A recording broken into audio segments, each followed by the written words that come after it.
Top quality और consistent performance के लिए सिर्फ सिल्वर पंप नाम याद रखना। 15 બાંગ્લાદેશીઓને ડિપોર્ટ કરવામાં આવ્યા છે।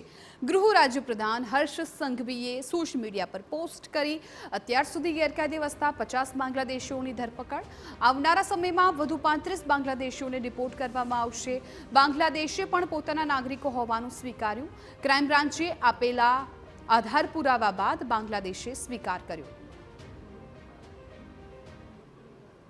પ્રથમ વખત એવું થયું છે કે બાંગ્લાદેશ દ્વારા આ જે ભારતમાં અમદાવાદ શહેરમાં વસતા ગેરકાયદેસર રીતે વસતા બાંગ્લાદેશી નાગરિકો એ તેઓના નાગરિક છે એવું પ્રથમ વખત સ્વીકારેલું છે।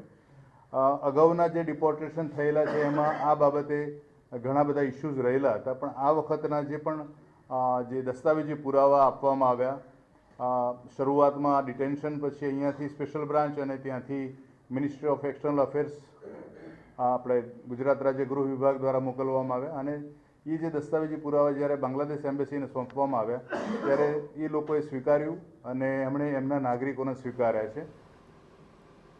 બાંગ્લાદેશીઓની પૂછપરછમાં અનેક મહત્વના ખુલાસા, દેહ વેપાર કરી મેળવેલા રૂપિયા બાંગ્લાદેશ મોકલવામાં આવતા હતા।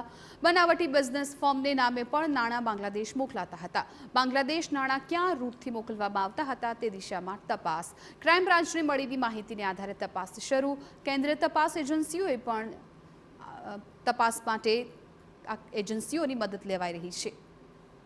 આ જે દેહ વેપારના માધ્યમથી જે પણ એ લોકો આર્થિક ઉપાર્જન કરતા હતા, જે રીતે શોષણ કરવામાં આવતું હતું ને એમના એજન્ટો દ્વારા જે પ્રકારે પૈસા બાંગ્લાદેશ કયા રૂટથી મોકલવામાં આવી રહેલા છે એના માટે પણ કેન્દ્રીય એજન્સીઓની મદદ લેવામાં આવી રહેલી છે। સ્થાનિક જે પણ માહિતી છે એ પણ આપલે કરવામાં આવી રહેલી છે।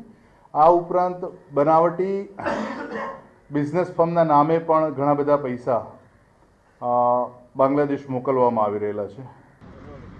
અમદાવાદમાં ગેરકાયદેસર રીતે વસવાટ કરતા બાંગ્લાદેશીઓ ઉપર પોલીસ અને સરકારની મોટી કાર્યવાહી છે તે કરવામાં આવી છે। હું આપને દ્રશ્યોમાં બતાવવા માંગીશ કે અમદાવાદનો જે ચંડોળા તળાવનો વિસ્તાર છે કે ત્યાં મોટા પ્રમાણમાં ગેરકાયદેસર બાંગ્લાદેશીઓ છે તે વસવાટ કરતા હતા અને જેને લઈને ક્રાઇમ બ્રાન્ચ દ્વારા અલગ અલગ કાર્યવાહીઓ કરવામાં આવી હતી। જે રીતે ક્રાઇમ બ્રાન્ચ દ્વારા કાર્યવાહી કરવામાં આવી છે તેમાં 50 જેટલા બાંગ્લાદેશીઓ છે તેની ધરપકડ કરવામાં આવી હતી અને જેમાંથી 15 જેટલા ગેરકાયદેસર રીતે વસવાટ કરતા બાંગ્લાદેશીઓ છો તેને ફરીથી ડિપોય કરવામાં આવ્યા છે અને તેમાં એક સગીરનો પણ સમાવેશ થાય છે। જો કે આવનારા દિવસોમાં વધુ 35 જેટલા બાંગ્લાદેશીઓ છે તેને ડિપોય કરવામાં આવશે। મહત્વની વાત તો એ છે કે બાંગ્લાદેશ દ્વારા પણ સ્વીકારવામાં આવ્યું છે કે તેમના નાગરિકો છે તેઓ ગેરકાયદેસર રીતે અમદાવાદ એટલે કે ભારત પહોંચ્યા હતા અને ક્રાઇમ બ્રાન્ચ દ્વારા તમામ આધાર પુરાવાઓ છે તે એકઠા કર્યા હતા અને બાંગ્લાદેશને આપ્યા હતા અને ત્યારબાદ બાંગ્લાદેશ દ્વારા આ પ્રમાણે સ્વીકારવામાં આવ્યું છે। મહત્વનું છે કે અત્યાર સુધીમાં અલગ અલગ 3 જેટલી ફરિયાદો થઈ ચૂકી છે, જેમાં ગેરકાયદેસર વસવાટ કરવાના,